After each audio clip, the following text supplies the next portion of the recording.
ലിജു കായംകുളത്ത് നിന്ന് ജയിച്ച് മന്ത്രിയായപ്പോൾ ഏറ്റവും കുശുമ്പുള്ള ആൾ നമ്മുടെ അവിടുത്തെ മുൻ MLA പ്രതിഭയാണ്. എന്തിനാണ് ഇങ്ങനെ പ്രതികരിക്കുന്നത് മനസ്സിലാവില്ല. കാരണം ഒരുപാട് പേര് തോറ്റിട്ടുണ്ട്. അവരാരും ഇങ്ങനെ തൻ്റെ എതിരാളിയെക്കുറിച്ച് മോശമായ വ്യക്തിപരമായ അവർ അധിക്ഷേപിച്ചിട്ടുള്ള പരാതി കൊണ്ട് ആരും രംഗത്തെത്തിയിട്ടില്ല. അതെ, രാഷ്ട്രീയപരമായ കാരണങ്ങളാൽ തോറ്റു അല്ലെങ്കിൽ മറ്റൊന്നിനും കാരണം. അതിന് പകരം അയാളെ വ്യക്തിപരമായി അധിക്ഷേപിക്കുക എന്ന് പറഞ്ഞാൽ മാത്രമല്ല, ഈ പ്രതിഭ നേരത്തെ ഇത്തരത്തിലുള്ള പല വ്യക്തിപരമായ അധിക്ഷേപങ്ങൾ പലക്കെതിരെ നടത്തിയിട്ടുള്ള ആളും കൂടെയാണ്. അതെ, പ്രതിഭ MLA അവരുടെ മകനെ ലഹരി മരുന്ന് കേസിൽ അറസ്റ്റ് ചെയ്ത സമയത്ത് ആ പയ്യൻ്റെ പേര് വന്നതിനെ തുടർന്ന് അവർ മാധ്യമപ്രവർത്തകരെ ഒന്നടങ്കം വേശ്യകളെന്ന് വിളിച്ചു, കൂട്ടിക്കൊടുപ്പുകാർന്നൊക്കെ അതിരൂക്ഷം. അതൊരു MLA ഭാഷയല്ല. അന്ന് പാർട്ടി അവരെ തിരുത്തിയില്ല.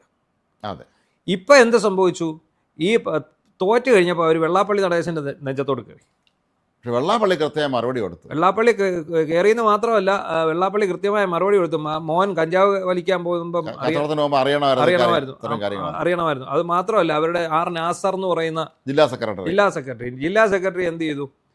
അവരെ തിരുത്തി അവരുടെ പ്രസ്താവനകൾക്കെതിരെ അദ്ദേഹം അതിശക്തമായിട്ട് രംഗത്ത് വന്നു. തോൽവിക്ക് കാരണം അവർ തന്നെയാണെന്ന് പറഞ്ഞു. അവരുടെ പ്രവർത്തനങ്ങൾ തന്നെയാണെന്ന് പറഞ്ഞു. കാരണം എനിക്ക് തോന്നുന്നു പ്രതിഭ പാർട്ടിക്ക് പുറത്തേക്ക് പോകാൻ നിൽക്കുന്ന ആളാണ്. നേരത്തെ പോകേണ്ടത് ആളാണ്. പറഞ്ഞു കേട്ടിരുന്നതാണ്, പലതവണ പറഞ്ഞു കേട്ടിരുന്നതാണ്. മാത്രമല്ല സുധാകരനെതിരെ നിരന്തരമായ ആരോപണങ്ങൾ ഉന്നയിക്കുന്നുണ്ട്. സുധാകരൻ CPM-ലുള്ള സമയത്ത് തന്നെ നിരന്തരമായി സുധാകരനെതിരെ അവർ രംഗത്തെത്തിയിട്ടുണ്ടായിരുന്നു. സുധാകരനെ വളരെ ഇരട്ടപ്പേരിട്ട് വിളിക്കുക, അങ്ങനെ എന്തൊക്കെ ചെയ്ത് വളരെ മോശമായ രീതിയിൽ, ഇതാരാണെന്നും മനസ്സിലാവുന്ന രീതിയിൽ, വ്യംഗ്യമായ രീതിയിൽ അവർ പലപ്പോഴും ചില പോസ്റ്റുകൾ കിട്ടിയിട്ടുണ്ടായിരുന്നു സുധാകരനെതിരെ.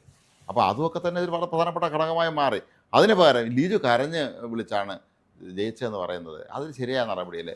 ലിജു വളരെ മിടുക്കനായ അല്ലെങ്കിൽ വളരെ സത്യസന്ധനായ ഒരു പൊതുപ്രവർത്തകനാണ്. അത് എല്ലാവർക്കും അറിയാം. കാരണം അദ്ദേഹം പലതവണ പരാജയപ്പെട്ടത് അദ്ദേഹത്തിൻ്റെ കുറ്റം കൊണ്ടൊന്നുമല്ല. പക്ഷേ ആദ്യമായി തവണ ജയിച്ചു, മന്ത്രിയും കൂടെ ആയി. പ്രതിഭയ്ക്ക് മന്ത്രി കഴിഞ്ഞിട്ടില്ല. അല്ല, ലിജു കരഞ്ഞു, ഓക്കെ. അതിൻ്റെ പിറ്റേന്ന് പത്രസമ്മേളനം വിളിച്ച് ഇവർ പൊട്ടിക്കരഞ്ഞു. അതിൻ്റെ പിറ്റേന്ന് പൊട്ടിക്കരഞ്ഞ് എന്താണ് ഇതിൻ്റെ എല്ലാം പ്രധാനപ്പെട്ട കാരണം? ഒരു മുസ്ലിം ലീഗിൻ്റെ ഒരു പ്രാദേശിക നേതാവ് എന്തോ ഇവർക്കെതിരെ സംസാരിച്ചു. അയാളിങ്ങനെ ഈ പൊതുയോഗത്തിൽ കയറി അയാൾക്ക് ഹരം കൂടിയ സമയത്ത് അവർ വായി തോന്നിയത് വിളിച്ചു പറഞ്ഞതിന് പിന്നാലെ വിത്തിൻ സെക്കൻഡ്സ് അയാളെ പാർട്ടിയിൽ നിന്ന് അവർ പുറത്താക്കി. ആ ഭാരവാഹിത്വത്തിൽ നിന്നും പുറത്താക്കി, പാർട്ടിയുടെ പ്രാഥമിക അംഗത്വത്തിൽ നിന്നും. പക്ഷേ ആ ഒരു സംഭവം പ്രതിഭയെ അപമാനിച്ചു എന്ന് വരുത്തി തീർത്ത് അവരുടെ ഒരു അതിനെതിരെയാണ് ലിജു പ്രതികരിച്ചത്. അതാണ് പ്രതികരിച്ചത്. അപ്പോഴാണ് ലിജു അല്പം വികാരാധീനായി പോയത്. കാരണം ലിജുവിനെ സംബന്ധിച്ചിടത്തോളം അദ്ദേഹം സത്യസന്ധനായ ഒരു പൊതുപ്രവർത്തകനാണ്. അങ്ങനെയുള്ള ഒരാൾ ഒരിക്കലും ഈ പ്രതിഭയെ പോലെയുള്ള ഒരാൾ ഇത്തരം ആരോപണം ഉന്നയിക്കും മറുപടി പറയാൻ പറ്റില്ലല്ലോ. അല്ല, ഒന്ന് ആലോചിച്ചോണം. നമ്മൾ അപ്പോഴും ആലോചിക്കണം. അരിത ബാബു എന്ന് പറയുന്ന കഴിഞ്ഞ തവണത്തെ അവിടുത്തെ സ്ഥാനാർത്ഥി, ആ പെൺകുട്ടിയെക്കുറിച്ച്, അത് ഒരു വിവാഹം കഴിക്കാത്ത ഒരു യൂത്ത് കോൺഗ്രസ് നേതാവായിട്ടുള്ളൊരു പെൺകുട്ടി, ആ പാല് വിറ്റ് ജീവിക്കുന്നൊരു പെൺകുട്ടി, അതിൻ്റെ അമ്മയും അതും എല്ലാം ചേർന്ന് പശുവിനെ വളർത്തി ജീവിക്കുന്നു. എന്തൊക്കെ വൃത്തികേടുകളാണ് ഈ CPM-ന്റെ സൈബർ സേന ആ കുട്ടിക്കെതിരെ നിരത്തിയത് എന്ന് മാത്രമല്ല, പല ചാനലുകളും ആ കുട്ടിയുടെ അഭിമുഖം എടുത്തപ്പോൾ അതിനെയൊക്കെ തെറ്റായ രീതിയിൽ ഡിസ്റ്റോർട്ട് ചെയ്ത് സോഷ്യൽ മീഡിയയിൽ ഇട്ട് അതിൻ്റെ താഴെ അശ്ലീല കമൻറ്റുകൾ നിരത്തി അവർ കൊടുത്തിട്ടുണ്ടായിരുന്നു. അത് നമുക്ക് പറയാൻ പോലും കൊള്ളില്ല. നമുക്കൊരു പൊതുവേദിയിൽ ഒരു മാധ്യമത്തിലൂടെ പോലും പറയാൻ കൊള്ളാത്ത രീതിയിൽ അത്രയും വൾഗറായിട്ടുള്ള കമൻസാണ് ഇവർ അതിൽ ഉണ്ടായിരുന്നത്. അന്ന് പ്രതിഭ അതിനെതിരെ ഒന്നും പറഞ്ഞില്ലല്ലോ. അതുപോലെ സ്ത്രീകളുടെ സംരക്ഷണം കുത്തകയായിട്ട് ഏറ്റെടുത്തിരിക്കുന്ന പിണറായി വിജയനാണ് അന്ന് ആ പെൺകുട്ടി പരാതി കൊടുത്തത്. ഒരു FIR-ഉം വീണില്ലല്ലോ.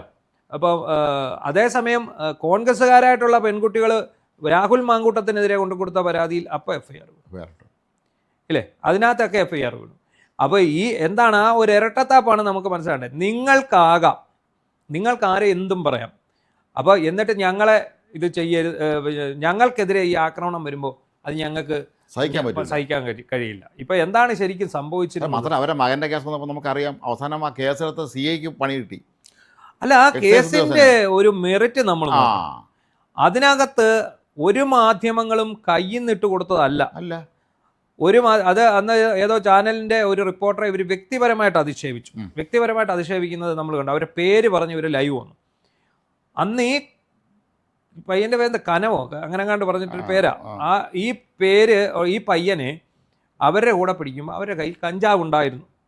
ആ ഗ്യാങ്ങിൽപ്പെട്ട ആളായിരുന്നു ഈ പയ്യൻ. അപ്പോൾ ഇവൻ്റെ കയ്യിൽ കഞ്ചാവില്ലായിരുന്നു. കഞ്ചാവ് വേറെ ഒരാളുടെ കയ്യിലാണ്. ഇവന്മാരവിടെ കഞ്ചാവ് വലിക്കാൻ ചെന്നതാണ്.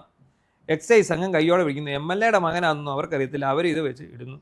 ഇട്ട് കഴിഞ്ഞപ്പോഴാണ് മനസ്സിലാകുന്നത് MLA-യുടെ മകനാണ്. അപ്പം തന്നെ എന്ത് ചെയ്യുന്നു, ചാനലുകളിലൊക്കെ ന്യൂസ് വന്നു. കാരണം DYFI പോലെ SFI പോലെ എന്താ ഇവിടെ ലഹരിക്കെതിരെ നിരന്തരം പോരാടുന്നു എന്ന് അവകാശപ്പെടുന്ന ഒരു സംഘടന, പോഷക സംഘടനയുള്ള പാർട്ടിയിലെ MLA-യുടെ മകനാണ് ഇതിന് വന്നിരിക്കുന്നത്. അത് ഒരു വശത്ത്. ഒപ്പം ആലപ്പുഴ ജില്ലയിലെ പല നേതാക്കന്മാരും ഇതിന്റെ മൊത്ത ചില്ലറ കച്ചവടം നടത്തുന്നുണ്ടെന്നുള്ള വാർത്തകളും അതുകൊണ്ടാണ് ഞാൻ പറഞ്ഞത് അവകാശപ്പെടുന്നത്. ഇവർ അവകാശപ്പെടിയിൽ മാത്രമേ ഉള്ളൂ, കച്ചവടം മൊത്തം ഇവന്മാരാണ് നടത്തുന്നത്. ഇവന്മാരാണ് നടത്തിക്കൊണ്ടിരുന്നത്. നാർക്കോട്ടിക് ബിസിനസ് മുഴുവൻ നടത്തിക്കൊണ്ടിരുന്ന ഇവിടുത്തെ ഭരണപക്ഷത്തുള്ള യുവജന സംഘടനകളായിരുന്നു. ഇനി പിടിച്ചെടുത്തു എന്നുള്ള എല്ലാ ആൾക്കാരെയും നോക്കിയാൽ നമുക്കറിയാം, നേതാക്കന്മാർക്ക് പലർക്കും ഈ പരിപാടി ഉണ്ട്. അപ്പോൾ എന്താണെങ്കിലും അങ്ങനെ പിടിച്ചതിൻ്റെ പുറകെ എല്ലാ വാർത്താമാധ്യമങ്ങളും അവർ വിവരം കൊടുക്കും. ആ വാർത്ത കൊടുക്കുമ്പോൾ ആ വാർത്തയ്ക്ക് പ്രാധാന്യം വരുന്നത് എന്തുകൊണ്ടാണ്? CPM MLA-യുടെ മോനാണ് മാത്രം സർക്കാരിന്റെ ഭാഗത്തുനിന്ന് പിടിച്ചിരിക്കുന്നത്. അതിൻ്റെ പേരിൽ ഉടൻ തന്നെ പാർട്ടി ഇടപെടലുണ്ടാകുന്നു. ആ എക്സൈസ് ഉദ്യോഗസ്ഥനെ സ്ഥലം മാറ്റുന്നു. എന്തൊക്കെയാണ് ഇവിടെ നടന്നത്? അല്ല, ഇത് വളരെ പട്ടണത്തിലാണോ നമ്മൾ ജീവിക്കുന്നത് തോന്നിപ്പോൾ. നമ്മൾ സിനിമയെ കാണും പോലെയാണ്. സിനിമയിൽ വലിയ അതുപോലെ നായകന്മാരെ അല്ലെങ്കിൽ വലിയ മുതലാളിയിലേക്ക് മക്കളെ പിടിച്ച് അപ്പോൾ ആ പോലീസ് ഉദ്യോഗസ്ഥനെ സ്ഥലം മാറ്റുന്നത് പോലെ, സസ്പെൻഡ് ചെയ്യുന്നത് പോലെയാണ് ഇവിടെ സംഭവിച്ചത്.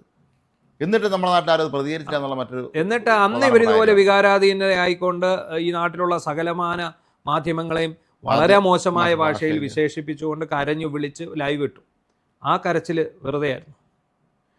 അത് കള്ളക്കരച്ചിലായിരുന്നില്ലേ? ഇവർ പറയുന്നത് ലിജുവിൻ്റെ കള്ളക്കരച്ചിലായിരുന്നു. ലിജു കരഞ്ഞ് കാര്യം സഹിച്ചു, എനിക്കെതിരെ ആവശ്യമില്ലാത്ത പ്രസ്താവനകൾ നടത്തി. അതിനുശേഷം ഇവർ തോറ്റ ഉടനെ ഇവർ ആദ്യം പറഞ്ഞത് എന്താണ്? പാർട്ടി എന്നെ സഹായിച്ചില്ല, വെള്ളാപ്പള്ളി നടേശൻ എനിക്കെതിരെ പ്രവർത്തിച്ചു. വെള്ളാപ്പള്ളി നടേശന് എതിരെ പ്രവർത്തിച്ച് അനുകൂലിച്ചു വന്നത് ഇന്നേ വരെ ഒരു സ്ഥാനാർത്ഥി നിഷ്പ്രയാസം ജയിച്ചേനെ. അതെ, വെള്ളാപ്പള്ളി നടേശൻ പ്രതിഭയെ തോൽപ്പിക്കണമെന്ന് പറഞ്ഞിരുന്നെങ്കിൽ ഉറപ്പായിട്ടും പ്രതിഭ ജയിച്ചേനെ. പിന്നെ എന്താണ് അവിടെ സംഭവിച്ചത്?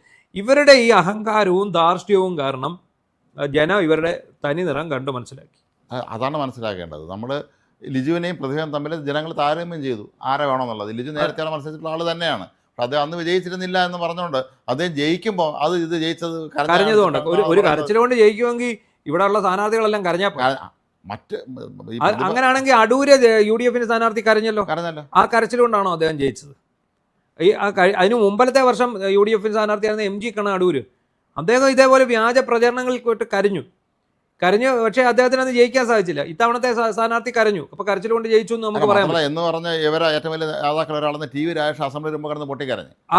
മോങ്ങം രാജേഷ് എന്നായിരുന്നു അറിയപ്പെടുന്നത്. മോങ്ങം രാജേഷ്. അന്നേ ഒരു പരസ്യം വരുമായിരുന്നു, തൂങ്ങൻ രാജു എന്ന് പറഞ്ഞൊരു പരസ്യം വരുമായിരുന്നു. അന്ന് അദ്ദേഹത്തിന് വീണ പേരാണ് മോങ്ങൻ രാജേഷ്. അന്തമിട്ട കരച്ചിലാണ് കരഞ്ഞു കളഞ്ഞത്. അയാൾ പിന്നെ ഇലക്ഷൻ മത്സരിക്കാൻ ജയിക്കുകയും ചെയ്തിട്ടുണ്ടായിരുന്നു. അതെ, കരഞ്ഞുകൊണ്ടാണോ ജയിച്ചത്? അതെ, ലിജു കരഞ്ഞു. ഒരാള് മന്ത്രിയാകുമ്പോൾ അയാൾ തൻ്റെ എതിരാളി ജയിച്ചു മന്ത്രിയാകുമ്പോൾ ആ കുശുമ്പ് വെടിഞ്ഞ് അദ്ദേഹത്തെ, കുശുമ്പുണ്ടെങ്കിൽ നമ്മൾ ഉള്ളി വെച്ചേക്കണം. ഉള്ളി വെച്ച് പ്രാഗിയാണ്. ഈ മുടിഞ്ഞോ ഗുണം പിടിക്കരുതെന്ന് പ്രാഗിയാണ്. അതല്ല എന്താണ് ചെയ്യുന്നത്? ഈ കുശുമ്പ് പരസ്യമായിട്ട് വിളിച്ചു പറയുകയും ആ അസൂയക്ക് മരുന്നില്ലല്ലോ. അസൂയ കാരണം അയാൾ കരഞ്ഞ് നേടി. അയാൾ മന്ത്രിയായിരുന്നു. അയാൾ കരഞ്ഞ് MLA ആയതുകൊണ്ട് അയാൾ മന്ത്രി. അല്ലെങ്കിൽ നമുക്കറിയാമായിരുന്നു ഇത്തവണ UDF സർക്കാർ അധികാരത്തിൽ വന്നാൽ ലിജു മന്ത്രിയാണ് എന്നുള്ളത് കായംകുളത്തുകാർക്ക് അറിയാമായിരുന്നു. അപ്പൊ അവര് നോക്കുമ്പം ഇത്രയും മോശം രീതിയിൽ സമൂഹത്തിലെ ആൾക്കാരോട് പ്രതികരിക്കുന്ന ഒരു ജനപ്രതിനിധി ഞങ്ങൾക്ക് വേണ്ടെന്ന് കായംകുളത്തുകാർ തീരുമാനിച്ചു. മാത്രമല്ല, അവർ ജനങ്ങളെ കളിയാക്കുന്നതിന് തുല്യമാണ്. ആരെങ്കിലും കരഞ്ഞു കാണിച്ചാൽ അവർക്കെല്ലാം വോട്ട് ചെയ്യാൻ പോകുന്ന ജനങ്ങളാണ് കായംകുളത്തെ വോട്ടർമാരെന്നാണ് MLA ആയിരുന്ന വ്യക്തി കരുതിയിരുന്നതെങ്കിൽ അതെന്തൊരു മോശമാണ് അവരെ കുറിച്ച് കരുതിയിരിക്കുന്നത്. തന്നെ ജയിപ്പിച്ചത് ഇതേ ജനങ്ങൾ തന്നെയല്ലേ. അവരത്ര ബുദ്ധിയില്ലാത്തവരാണ് എന്ന് പറയുന്നത് പോലെ ഇരിക്കും. സാറെ കരഞ്ഞു കാണിച്ചാൽ അവർ പറഞ്ഞതെല്ലാം അനുസരിക്കാൻ നടക്കുന്നവർ ബുദ്ധിയില്ലാത്തവരെന്നാണ് നമ്മൾ സങ്കല്പിക്കാറുള്ളത്. എന്തായാലും പ്രതിഭയുടെ അപക്വമായ കുറേ പ്രസ്താവനകൾ ഉണ്ടായിട്ടുണ്ട്. അതിൽ ഏറ്റവും അവസാനത്തേതായി മാറിയിരിക്കുകയാണ് ഇപ്പോഴത്തെ ഈ ലിജുവിനെതിരായ പ്രസ്താവന.